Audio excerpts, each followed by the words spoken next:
It is better to be feared than loved if you cannot be both. Niccolo Machiavelli once wrote, capturing a harsh truth about power and influence that remains relevant to this day.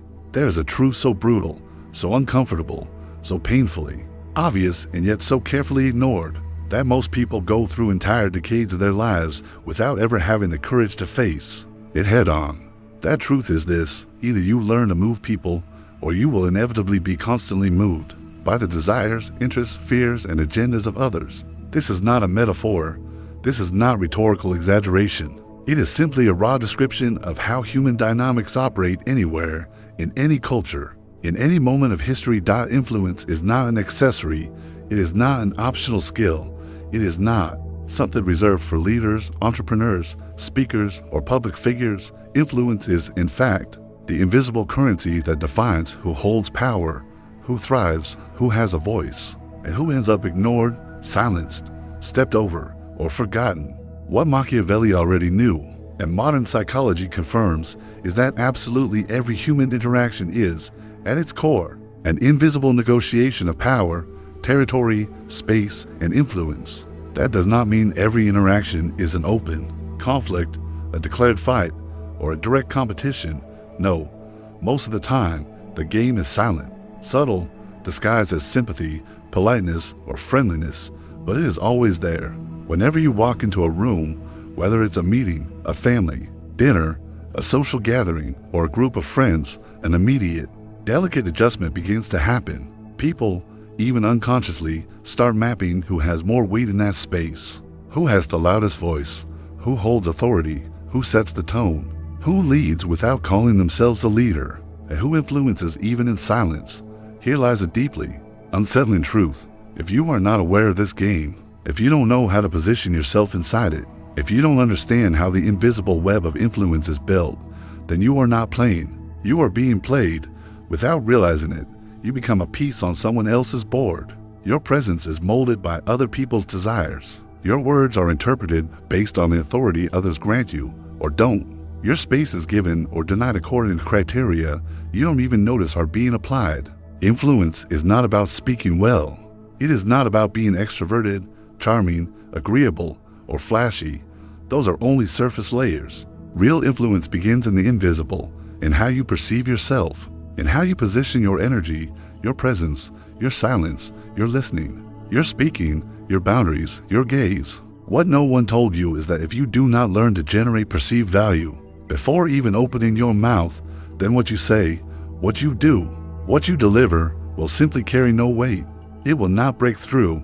You can have the best idea, the best proposal, the strongest argument, the most genuine intention, and still be ignored, underestimated, or at best politely tolerated, while others, less capable, but more strategically positioned, get the credit, the opportunities, the space, and the recognition.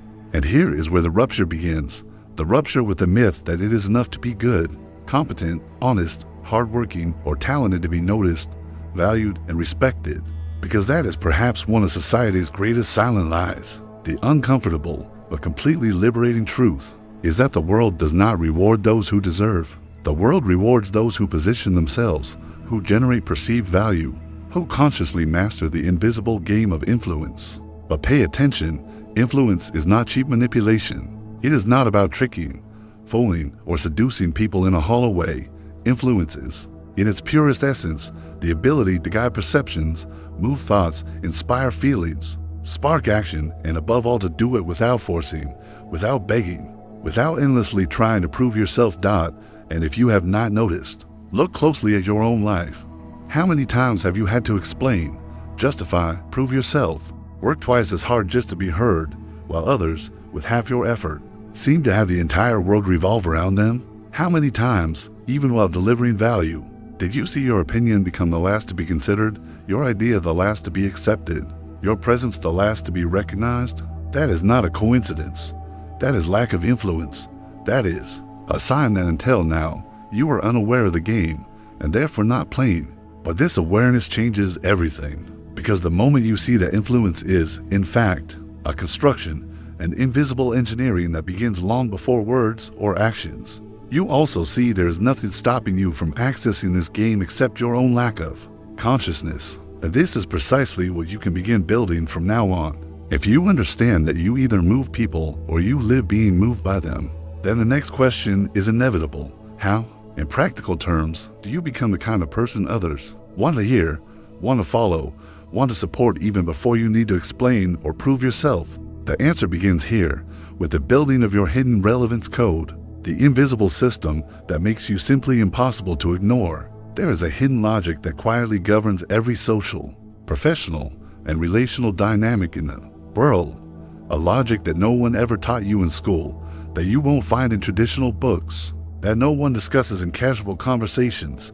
And precisely because of that, those who do not know this logic live on the margins of their own value, constantly ignored, underestimated, and placed second, third, or last in line, all while watching, with a mix of outrage and disbelief, less prepared, less skilled, less capable people take the stage, get the opportunities, and sometimes be celebrated without putting in even a tenth of the effort you do. This hidden logic is what I call hidden relevance, and it answers with surgical precision a question that has probably haunted you for years, maybe decades. Why even being good, even being prepared, even being someone who delivers, helps, and does, do I still get ignored, pushed aside, forgotten, left behind?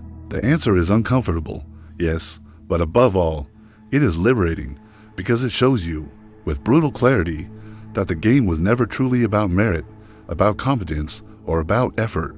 The game has always been, and will always be, about perceived value.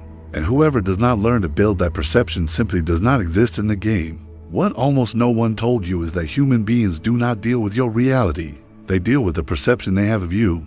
That means it doesn't really matter, deep down, who you are, how ethical, correct, intelligent, generous, or competent you may be. That matters to you. That sustains your conscience, your integrity, your inner dignity. But to the outside world, to the social, professional, and relational game, what matters is who people believe you are. That is not being fake. It is not being superficial. It is not being manipulative. It is simply understanding that perception is the currency that drives the world. And if you do not learn to build, manage, and protect your own perception, you will inevitably live hostage to the perceptions others, consciously or unconsciously, construct about you. How do you build this hidden relevance? It starts long before you speak, long before you deliver, long before you act. It begins, above all, in your energetic, psychological, and behavioral positioning. People perceived as relevant are not necessarily the ones who talk the most, who are loudest, who are most charismatic or funny. They are, first and foremost, those who carry an invisible signal in their presence that communicates, beyond words, I am not just anyone. I am not easily accessible. I am not a cheap option. I am someone who, when I choose to show up, when I choose to speak, when I choose to participate, does so because I know I carry value, and that's why I will never be available to just anyone at any time, in any way, and that translates in practice into your posture, your gaze, your tone of voice, the rhythm of your speech, the way you take up space, your selectivity, your silence, even your absence. Because yes, in the game of relevance, strategic absence is just as powerful as presence. People who are always available, always accessible, always ready, who say yes to everything, who answer immediately, who are in every conversation unconsciously, destroy their own relevance, because psychologically, what is excessively available loses perceived value. Always. It is biological. It is hardwired into our DNA. That is why the first code of hidden relevance is this: the more available you are, the less value you hold. There is a type of leadership that does not require a badge, a title, a position, or formal validation. It doesn't come from shouting, imposing, or brute force. This silent leadership, often invisible to those who don't know how to read the game, is paradoxically the most powerful kind that exists. It doesn't rely on hierarchy, but on what might be the rarest and most valuable asset in the social game: perceived authority. Here lies a truth few dare to face. Those who do not lead are led. Those who don't set the tone have their environment shaped by it.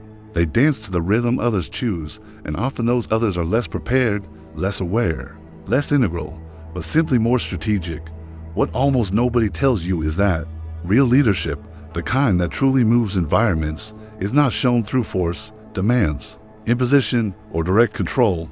That is primitive, shallow leadership based on fear, subtle emotional microaggressions, coercion, pressure, and external control. It works only up to a point until someone stronger, more strategic, or more magnetic shows up and takes that place.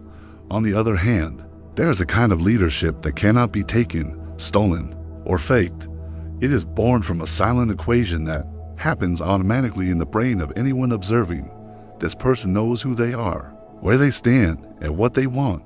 More than that, they possess an inner structure so stable, solid, and well-positioned that we instinctively sense it is smarter, safer, more advantageous, and even more comfortable to follow them than to confront them. This is not rational.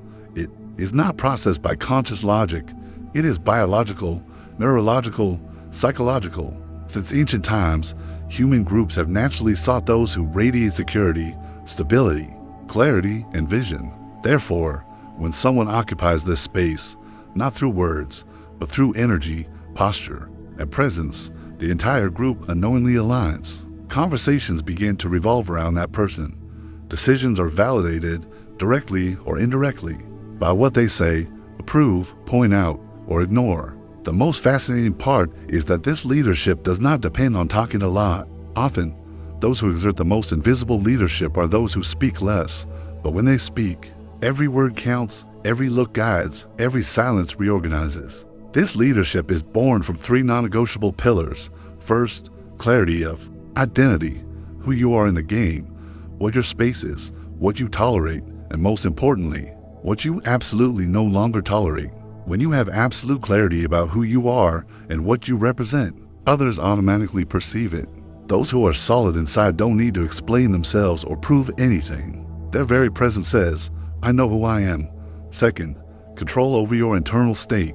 The social brain constantly reads the emotional states around it.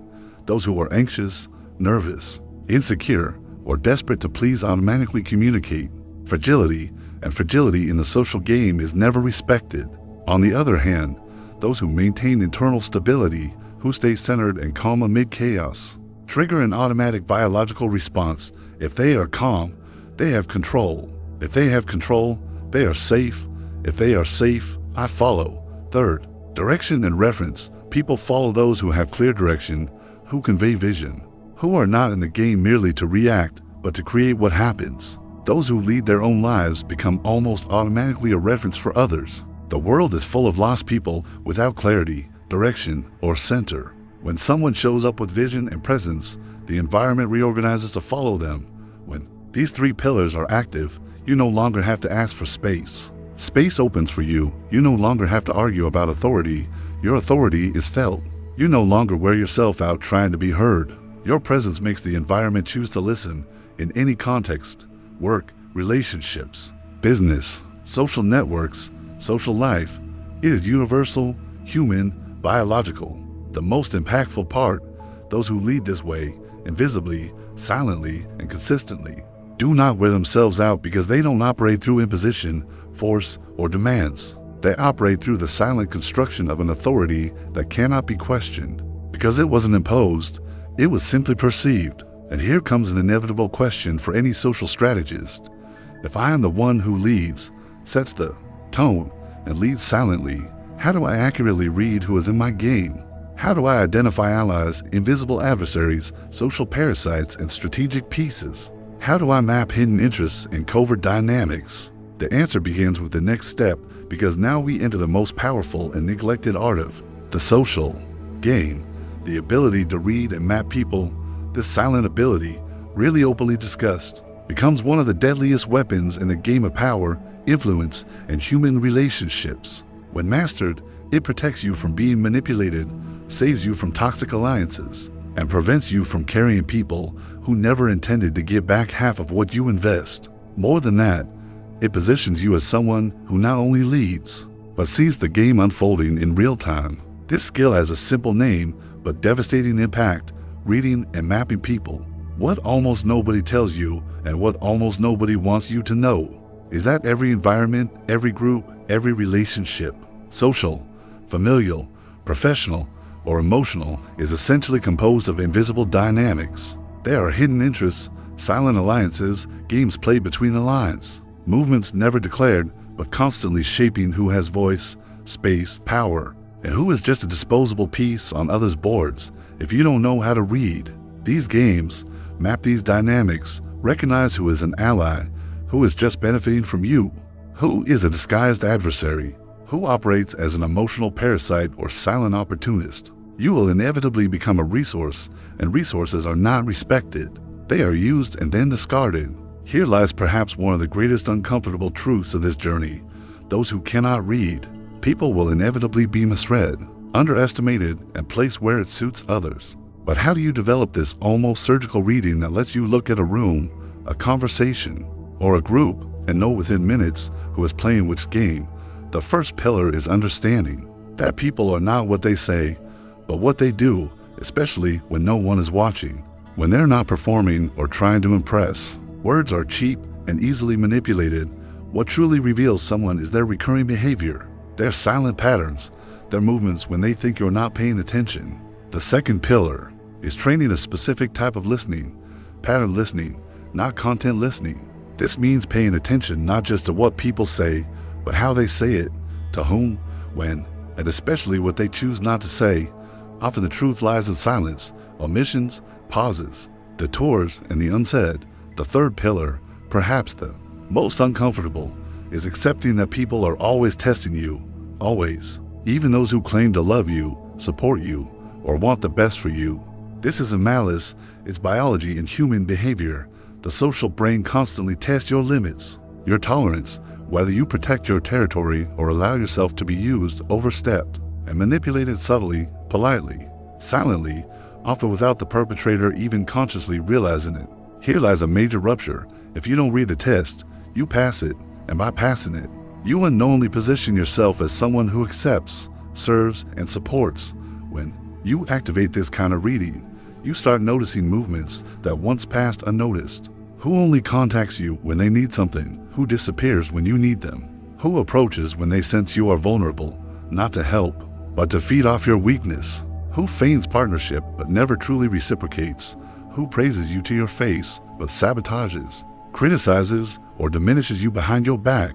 And the most uncomfortable, yet liberating, truth is realizing that not everyone who embraces you loves you, not everyone who praises you truly wishes you well, and not everyone who supports you on the surface is genuinely rooting for your success. There are hidden allies, yes, but also disguised adversaries, emotional parasites, elegant opportunists, silent players operating daily in the invisible game of relationships. On the other hand, when you start operating this reading, something powerful happens.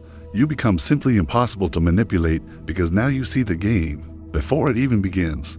You see movements before they are declared. You read intentions and micro-actions, details, what is said, and especially what isn't. More than that, you learn to position yourself extremely strategically.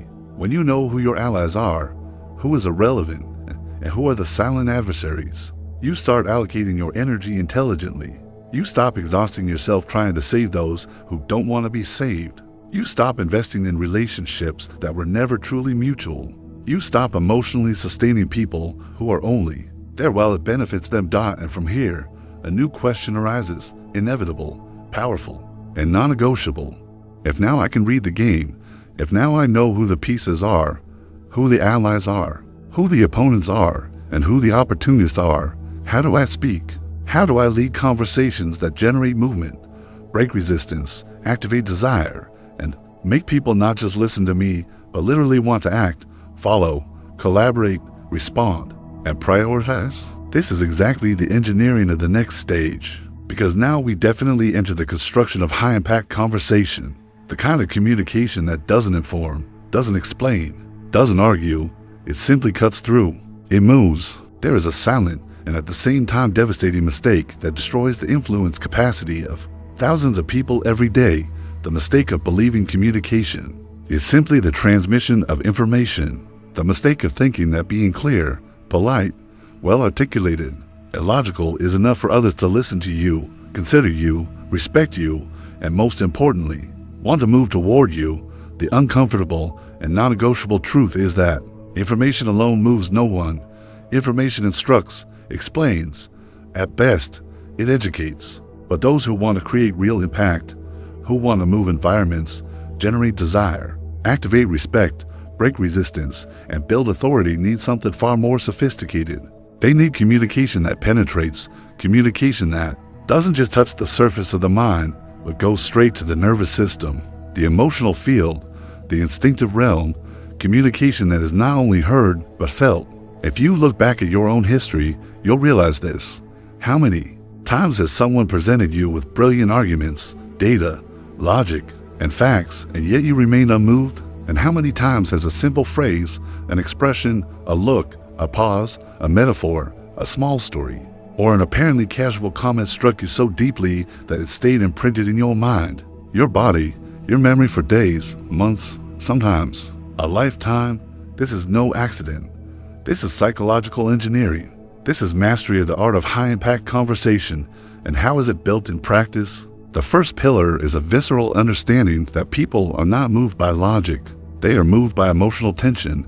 Therefore, if your speech does not generate tension, if it does not activate curiosity, desire, discomfort, excitement, mirroring, identification, it simply does not generate movement. It's just more noise in the sea of information chaos people face every day. That's why the first step is to immediately leave the informational mode, the one where you explain, argue, try to convince, and enter the performative mode, where your speech is, above all, a construction of emotional experiences. You don't speak to inform. You speak to generate state, activate sensations, create mental images for the other person, make them see themselves within what you say. The second pillar is mastery of tone and rhythm. High-impact communication is not a linear sequence of words. It's a dance between speed, pauses, pattern breaks, variations in pitch, intensity, silence, and emphasis. A pause here is worth more than many words. Well-placed silence generates more tension than any speech. An unexpected break in tone, a sudden slowdown, a sustained look mid-sentence, all these activate an automatic reaction in the other person's brain. They stop, they pay attention, they lean in physically and emotionally toward you. The third pillar, perhaps the most neglected, is understanding that stories, metaphors, and imagery are weapons of mass destruction in the game of influence. The human brain does not process pure logic. The human brain processes images, scenes, sensations. That's why those who master the art of speaking in short stories, metaphors, analogies, and impactful narratives automatically hypnotize the environment. You are no longer just transmitting information. You are creating mental movies. And those who enter the movie you create no longer argue with you or question you because emotionally they are already inside your field. And here lies the key that few have realized. Those who master this way of speaking, positioning themselves, leading conversations no longer need to convince anyone. Because when your speech creates attention, activates desire, generates images, and transports people inside the experience, they simply want it. They want to listen to you. They want to understand you. They want to collaborate. They want to be in your orbit. The fourth pillar is the combination of clarity and mystery. High-impact speech never gives everything away. It is never completely decoded. It gives enough to generate understanding, alignment, connection, but it leaves gaps, unanswered questions, space for the other person to seek you out, ask you, approach, want more, because anything fully delivered in a linear, predictable, overly spoon-fed way loses value. When these elements are active, something absolutely transformative happens. You realize you no longer need to repeat, insist, or wear yourself out. Your speech starts working for you. It enters conversations, environments, minds, and stays. People start citing you when you're not around. They start repeating your phrases, adopting your expressions, thinking with your words. And when this happens, you are no longer just someone who talks. You become a reference, a code, a symbol dot, and from here, a new question arises natural, inevitable, non-negotiable.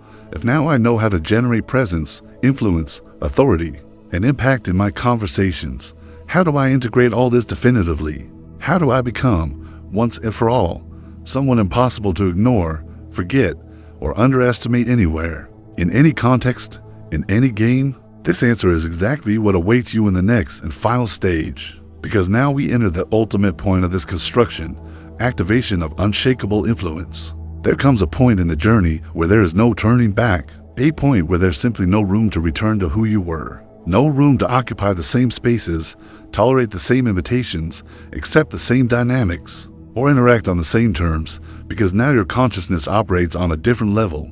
Your presence emanates a different frequency. Your psychological field has simply become something else. And when this happens, when you settle into this new level, something emerges that can no longer be disguised, ignored, or hidden. Something that does not depend on titles, positions, validation, resumes, followers, or social image. It emerges as something visible to few, but impossible to deny by those who feel it. Unshakable influence.